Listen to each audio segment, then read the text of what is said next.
Student, एक बार फिर से आपका स्वागत है हमारे YouTube प्लेटफॉर्म पे और मेरा नाम है अंकित तिवारी। आज हम डिस्कस करने वाले एक बड़े ही इम्पोर्टेंट टॉपिक के बारे में जो कि हमारे टर्म 2 के बायो के सिलेबस में बहुत इम्पोर्टेंट रोल रखता है और हमारे जो है क्लास 10 के एग्ज़ाम में आ सकता है। और इस टॉपिक से सबसे इम्पोर्टेंट बात यह है कि सीधे सीधे क्वेश्चन नहीं पूछा जाता है, क्वेश्चन घुमा के पूछे जाते हैं। तो सीधे सीधे अगर डेफिनेशन बात करेंगे तो हो नहीं पाएगा चीज़ें, हम एग्जाम में कुछ कर नहीं पाएंगे, लिख नहीं पाएंगे। अगर मैं डेफिनेशन लर्न करके जाता हूँ कि हेरिडिटी क्या है, मेंडल्स की लॉ ऑफ डोमिनेंसी क्या है, मेंडल्स का लॉ ऑफ सेग्रीगेशन क्या है, मेंडल का लॉ ऑफ इंडिपेंडेंट असॉर्टमेंट क्या है, तो मेरा काम बन नहीं पाएगा। तो क्वेश्चंस किस तरह से बनेंगे और किस तरह से मुझे खुद को प्रिपेयर करके जाना है ताकि हम हेरिडिटी वाले चैप्टर के क्वेश्चन बड़े आसानी से कर पाएँ। बाय द वे, अगर डेफिनेशन पूछ लेता है you are very lucky, but इस चैप्टर से डेफिनेशन क्वेश्चन पूछे जाते नहीं हैं। हाँ, इससे पहले वाला चैप्टर रिप्रोडक्शन या उसके बाद वाला चैप्टर जो हमारा और इन्वायरमेंट है, उससे बेस्ड जो क्वेश्चन आएंगे वो डेफिनेशन या अगर हम लर्न किए हैं तो उस आधार में हमको पूछे जा सकते हैं। लेकिन अगर बात में इस चैप्टर यानी हेरिडिटी की करता हूँ तो यहाँ हमें जो मेंडल्स का लॉ है, law of dominancy, law of segregation and law of independent assortment, इसको समझने के लिए हमको मोनो हाइब्रिड क्रॉस और डाई हाइब्रिड क्रॉस का सहारा लेना पड़ेगा। तो जैसे हमारे बोर्ड पे एक क्वेश्चन फ्लैश हो रहा है कि explain the law of dominancy and law of segregation using mono hybrid cross. बहुत ईजी है, आइए देखते हैं, कोशिश करते हैं समझने की। मोनो हाइब्रिड क्रॉस का मतलब क्या है, पहले यही समझने की जरूरत है। तो मेंडल साहब ने आपको पहले भी बता रखा है कि मेंडल साहब ने 7 जीन को क्या किया था। तो 7 जीन को जब उन्होंने ऑब्जर्व किया था तो उसमें से क्या है कि अगर किसी एक जीन को बेसिस मान करके हम स्टडी करने जाएं तो उसको बोलते हैं mono hybrid cross.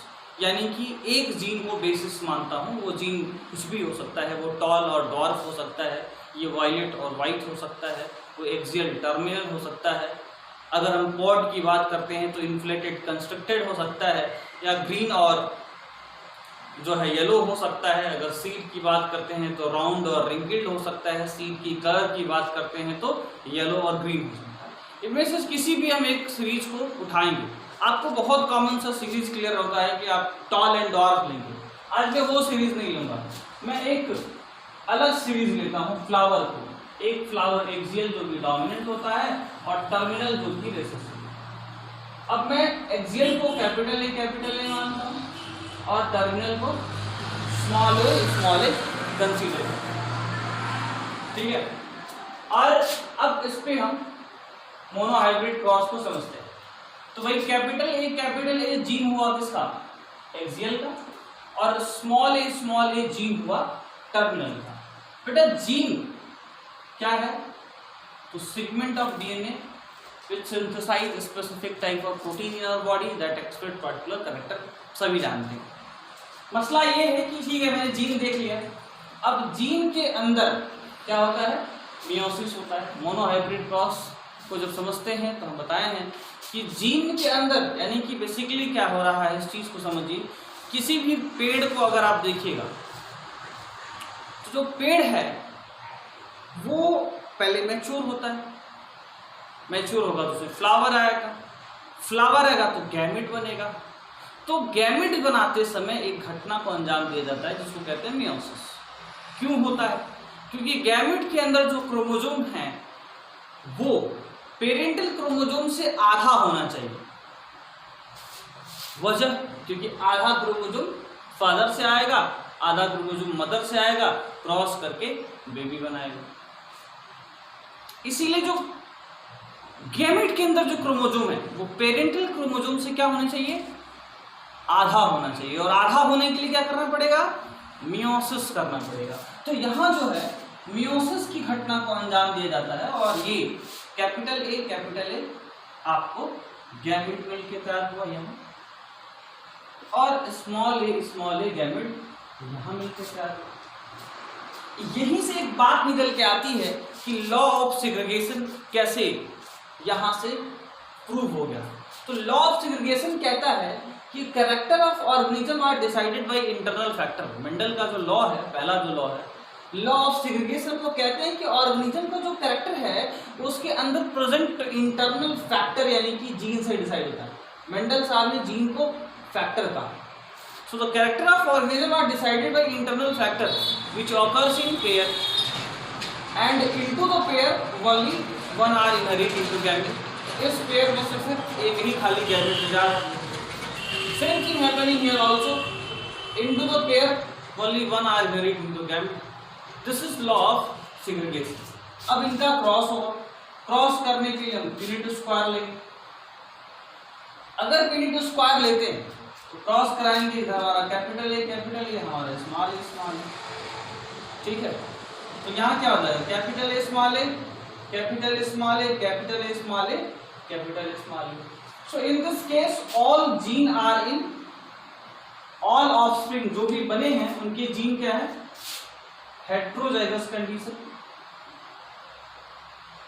Heterozygous condition में। और अगर जीन हेट्रोजाइगस कंडीशन में, बताया हूं कि अगर कोई जीन मान लो कैपिटल ए तो होमोजाइगस में है, स्मॉल ए है तो होमोजाइगस रिसेसिव है, ये होमोजाइगस डोमिनेंट है। और अगर कैपिटल ए स्मॉल ए है तो ये क्या है भैया, हेट्रोजाइगस डोमिनेंट। और यदि कोई जीन हेट्रोजाइगस डोमिनेंट स्टेज में होता है तो मेंडल्स का लॉ ऑफ डोमिनेंसी यही कहता है कि if gene are in heterozygous condition then dominant will express and recessive will not. इस तरह से इन F1 जनरेशन यानी F1 जनरेशन में all plants are having what, having axial position of their flower. Simple है। तो इस तरह से आपने जब इस क्वेश्चन का आंसर देना है तो ऐसे पहले बनाएंगे और यहाँ लिख देंगे first step, in first step there is a what, it is proving law of segregation. फिर उसका आप डेफिनेशन वहाँ लिख सकते हैं कि क्या होता है law of segregation. Second step में यहाँ अगर देखें F1 जनरेशन में तो ये क्या कर रहा है साहब, लॉ ऑफ डोमिनेंसी को समझा रहा है। If the gene are in heterozygous condition, then dominant one will express and recessive will not. This is the law of dominancy. इस तरह से ये चीज प्रूफ हो जाता है और हमने मोनोहाइब्रिड क्रॉस के F1 जनरेशन तक आ गए। थोड़ा सा बेवकूफ अगर हमको बनाना हो तो क्या करेगा कि भैया देखिए आप 50 एक्सियल पोजीशन गेन करने वाले सीड लिए और 50 टर्मिनल पोजीशन गेन करने वाले सीड लिए। उससे मान लीजिए आपने 200 सीड बनाए, कितने, 2000 सीड बनाए, 2000 सीड बनाई। तो बताइए F1 जनरेशन में कितने सीड जो है वो एक्सियल पोजीशन गेन करेंगे। आंसर क्या होना चाहिए भाई, ऑल। क्यों ऑल होगा, क्लियर है भाई। F1 जनरेशन में सारे के सारे हेट्रोजाइगस कंडीशन में हों। अब अगर आप 50 क्या ले रहे हैं, होमोजाइगस डोमिनेंट, और 50 सीड फेंक रहे हैं खेत में होमोजाइगस रिसेसिव। भाई खेत में फेंक के जमा, फ्लावर आया, क्रॉस हुआ, क्रॉस होने के बाद ये सब लोग मिलके कितने सीड बनाए, 2000 सीड बनाए। इन सीड को अगर ऑब्जर्व किया जाएगा तो सारे के सारे सीड जो पेड़ फिर से बनाएंगे उनका फ्लावर कैसा होगा, एक्सियल पोजीशन में होगा।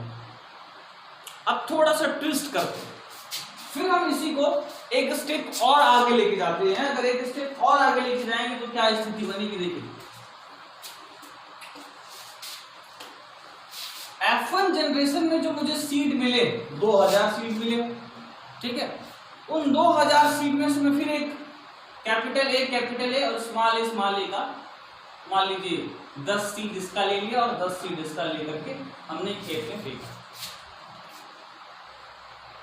पेड़ हुए, फ्लावर बना। अब इनका क्रॉस हो तो पहले स्टेप में क्या होता है भाई, फ्लावर बना, फ्लावर होगा तो भाई गैमेट बनेगा, गैमेट बनेगा तो कैपिटल ए गैमेट और एक स्मॉल ए गैमेट बनेगा। यहाँ भी कैपिटल ए गैमेट और स्मॉल ए गैमेट बनेगा। गैमेट का क्या होगा, क्रॉस किया जाएगा। जब गैमेट का क्रॉस किया जाएगा तो capital A small A, capital ए और यहाँ स्मॉल ए, तो यहाँ मिल जाएगा कैपिटल ए, यहाँ हो capital small A, capital small ए और स्मॉल। अब बोला कि भाई 10-10 सीड लिए और आपको अब क्या मिल रहा है सर, इन 10 सीडों से आपको F2 जनरेशन में, ध्यान दीजिएगा यहाँ से थोड़ा सा कॉम्प्लिकेशन क्रिएट होगी। F2 जनरेशन में 200 सीड मिलते हैं। तो 200 सीट में से कितने एक्सियल पोजीशन गेन करेंगे? सो 150 गेन एक्सियल पोजीशन। कितने टर्मिनल पोजीशन गेन करेंगे? सो 50 गेन टर्मिनल। कैसे भाई? अगर देखिए तो फेनोटाइपिक जो रेशियो होता है, यानी बाहर से देख के जो रेशियो मिलता है मुझे, वो 3:1 का मिलता है। तो अगर 200 है तो उसमें से 3 पार्ट कितना होगा? 150, और 1 पार्ट कितना होगा? 50। तो 150 एक्सियल और 50 टर्मिनल हो जाएंगे। उसमें और थोड़ा सा कॉम्प्लिकेशन ला सकता है, तो क्या बोलेगा बताइए? How many are homozygous dominant? तो देखिए भैया 50 है होमोजाइगस डोमिनेंट, 50 है होमोजाइगस रिसेसिव, और कितने हैं? देखो ये गलत है, 50 है होमोजाइगस डोमिनेंट, 50 है होमोजाइगस रिसेसिव, और ये हो गया 100 हो गया हेटेरोजाइगस डोमिनेंट। तो ये तरीका है क्वेश्चन को सॉल्व करने का। बात समझ में आ रही कि नहीं? तो चलिए इस वाले वीडियो में इतना ही। अगले वीडियो में एक और नया क्वेश्चन लेके आएंगे जिसमें बहुत सारी इससे रिलेटेड बातें आपको बताएंगे। Thank you.